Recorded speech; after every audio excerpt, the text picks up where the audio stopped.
2 minutes. The NFL gave every national anthem performer only 2 minutes. Marvin Gaye got 2 minutes with his soulful extended delivery in 1983. Diana Ross got 2 minutes with her glamorous, theatrical interpretation.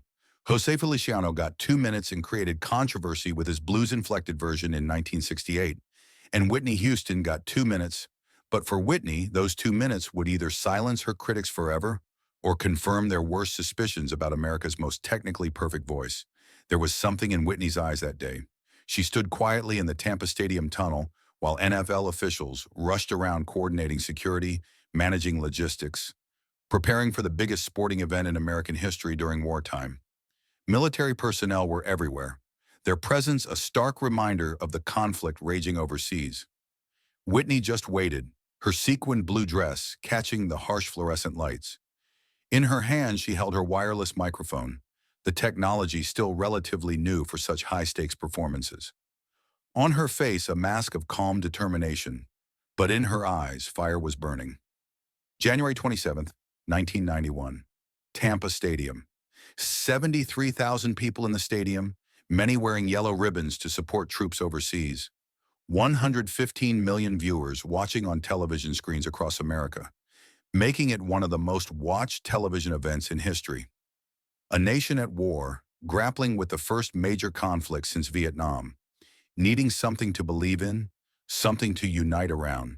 And standing in that tunnel, one woman who had been called technically perfect but emotionally distant by critics who questioned whether the Newark church girl had lost her soul on the way to superstardom. Behind her was a year of whispered criticism from music journalists and cultural commentators. Ahead of her was only 2 minutes, 120 seconds, that would be dissected, analyzed, and remembered for decades. After those 2 minutes, nothing would ever be the same again. To understand why this Super Bowl performance meant everything to Whitney, we need to understand where she stood in early 1991. Because despite being at the absolute peak of commercial success, Whitney Houston was fighting a battle for her artistic soul that threatened to define her entire legacy. By 1990, Whitney had achieved something unprecedented in popular music. Her self-titled debut album had produced 3 consecutive #1 hits, Saving All My Love for You, How Will I Know, and Greatest Love of All. Her second album, Whitney, had broken records worldwide, becoming the first album by a female artist to debut at #1 on the Billboard 200. She had conquered pop, R&B, and adult contemporary charts simultaneously. She was selling millions of records, filling stadiums from Madison Square Garden to the Tokyo Dome, and earning critical acclaim for her technical vocal abilities that seemed to defy human limitations. But unprecedented success had brought unexpected challenges that threatened to overshadow her achievements. Music critics, particularly those who covered R&B and soul music for influential publications like Rolling Stone, Vibe, and The Village Voice, had begun questioning Whitney's authenticity with increasing frequency and intensity. They called her voice too perfect, her style too polished, her appeal too crossover. The phrase that haunted Whitney most, appearing in review after review, was when critics said she sang with technical perfection but no soul, as if these two qualities were somehow mutually exclusive. The criticism stung because it struck at something Whitney had always feared deep in her heart. Growing up in Newark, singing in New Hope Baptist Church under her mother's watchful eye, she had learned from childhood that music was about connection, about reaching people's hearts, about ministry through song rather than mere entertainment. Her mother, Cissy Houston, had been a gospel legend who sang backup for Aretha Franklin and Elvis Presley. Her cousin, Dionne Warwick, was a soul icon who had defined sophisticated R&B in the 1960s. Her godmother was Aretha Franklin herself, the undisputed queen of soul. Whitney came from a family where music meant something deeper than commercial success, where every note was expected to carry spiritual weight and emotional truth. Have you ever achieved everything you thought you wanted, only to have people question whether you deserved it? Let me know in the comments. The cultural context of the early 1990s made the criticism even more painful and complex. In the late 1980s and early 1990s, there was intense, often heated debate about Black artists who achieved massive crossover success. Some prominent voices in the Black community, including influential radio DJs and music journalists, accused Whitney of abandoning her roots to appeal to white audiences. They pointed to her collaborations with white producers, her performances on mainstream television shows, and what they perceived as her calculated image makeover. Some white critics, meanwhile, said she was too calculating, too manufactured, too safe, a product of record label marketing rather than organic artistic development. The criticism became particularly pointed when music journalist Nelson George wrote in the Village Voice that Whitney represented the mainstreaming of black music at the expense of its authenticity. Radio personalities on urban contemporary stations began making subtle digs about artists who forgot where they came from. Even some of Whitney's longtime supporters in the gospel community expressed concerns that she was straying too far from her spiritual roots in pursuit of secular success. Whitney found herself trapped in an impossible position that many crossover artists of her generation would recognize. She was too black for some white audiences who preferred their pop music without obvious R&B influences, and not black enough for some black critics who wanted their R&B stars to maintain clear cultural boundaries. She was too perfect for those who wanted raw emotion and gritty authenticity, and too emotional for those who wanted pure technical skill without gospel-influenced runs and ad-libs. She was succeeding commercially on an unprecedented scale, while struggling artistically to prove her authenticity to gatekeepers who seemed determined to find her lacking regardless of her achievements. The situation reached a particular low point in late 1990 when a prominent music critic wrote, "Whitney Houston may have one of the greatest voices of her generation, but listening to her albums feels like admiring a beautiful sculpture behind glass, technically magnificent but emotionally untouchable." The review went viral in pre-internet fashion, being quoted and referenced in multiple publications and becoming a talking point on music television shows. In 1990, Whitney had released I'm Your Baby Tonight, an album specifically designed to answer her critics. She worked with more R&B producers, incorporated more urban sounds, and tried to showcase the grittier side of her voice. While the album was successful, it didn't entirely silence the whispers about her artistic authenticity. This was Whitney's mindset as 1991 began. She was the best-selling female artist in the world, but she was still trying to prove that her success wasn't just about technical perfection. She needed a moment to show America and the world that behind the polished exterior was a voice capable of touching souls, not just ears. Then came the call about the Super Bowl. The Super Bowl XXV halftime show and national anthem were going to be different from previous years. America was at war. The Gulf War had begun just 10 days earlier. The country was tense, divided about the conflict, and desperately needing something to unite around. The NFL wanted the national anthem to be perfect, powerful, and patriotic. Whitney's team initially hesitated. Singing the national anthem at major sporting events was often seen as a routine honor, not a career-defining moment. Many artists treated it as a formality, but Whitney's manager and longtime collaborator understood that this could be something more significant. The timing was perfect for Whitney to prove her critics wrong. Here was a moment that demanded not just technical perfection, but emotional authenticity. America needed to feel something. Whitney needed to prove she could provide it. If you are enjoying this story, please subscribe now and hit the notification bell. Whitney approached her Super Bowl preparation with unprecedented intensity. She knew those 2 minutes would be the most scrutinized of her career. Every note would be analyzed. Every gesture would be interpreted. There would be no room for error and no opportunity to recover from mistakes. She spent weeks working with her vocal coach, not on technique. Her technique was already flawless, but on emotional connection. How could she take a song that Americans had heard thousands of times and make them truly feel it? How could she honor the tradition while bringing something uniquely hers? The arrangement was crucial. Whitney and her team created a version that would showcase her vocal range while maintaining the anthem's dignity. They added subtle gospel influences, the kind of runs and emotional peaks that Whitney had learned in church, but had been criticized for using too sparingly in her pop work. Whitney prepared her voice with particular care. She knew that any sign of strain or imperfection would be seized upon by critics as evidence that she was finally being exposed. In the weeks before the game, she rested her voice, avoided unnecessary performances, and maintained the strict regimen that had always kept her instrument in perfect condition. January 27, 1991 dawned gray and tense in Tampa. The Gulf War dominated news coverage.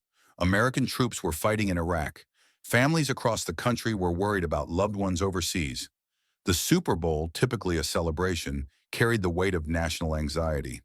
Tampa Stadium began filling early with fans who seemed subdued compared to typical Super Bowl crowds. There was patriotic fervor, but it was mixed with genuine concern about the war. American flags were everywhere. Military flyovers had special significance.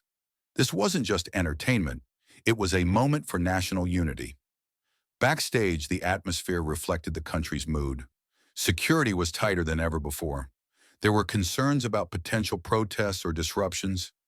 Everyone involved understood that the eyes of the world would be watching, judging not just the performance, but America itself during this difficult time. Whitney arrived and found a quiet space to prepare.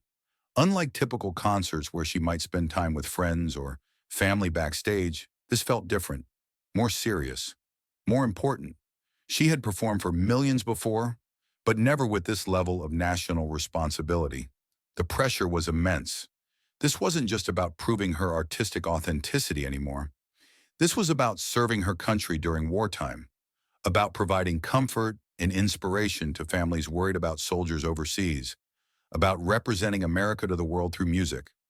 Whitney's vocal warm-up was methodical and precise. She ran through scales, practiced the most challenging passages, ensured that her voice was responding exactly as needed. But she also did something she didn't always do before performances. She prayed.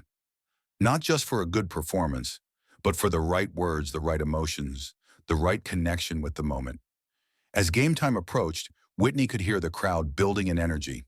The pre-game show was creating excitement, but there was an underlying tension that everyone could feel. America was watching, waiting, needing something to believe in. The walk from the tunnel to the field was the longest of Whitney's career. With every step, she was leaving behind the criticism and doubt that had followed her. With every step, she was moving toward a moment that could define not just her career, but her legacy as an artist. The stadium opened up before her, 73,000 faces looking down, television cameras capturing every angle. Above, military jets prepared for the flyover. Around the country, 115 million Americans leaned forward in their living rooms, many of them thinking about family members overseas.